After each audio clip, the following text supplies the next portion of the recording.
these other LinkedIn coaches, there are some people who are really arrogant and kind of like don't reply to people, just they're too busy for people. They don't really have a nice vibe. So how have you found, as your growth has increased, other other influencers, so to speak? Have you had any negative experiences?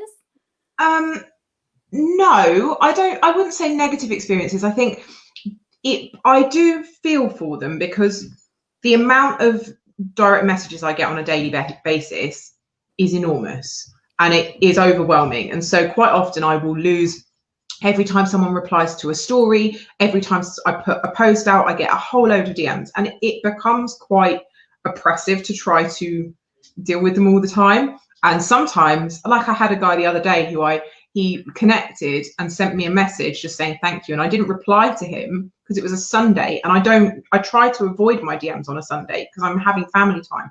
I'll comment on LinkedIn here and there, but I won't address my DMs. And he sent me a message at like 10 p.m. saying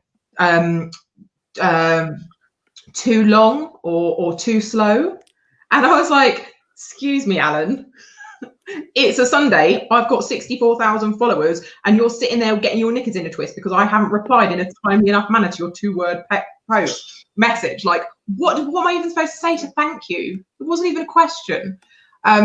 So I really relate to because my DMs, like, I'm not that big on LinkedIn compared to some of these the bigger LinkedIn coaches.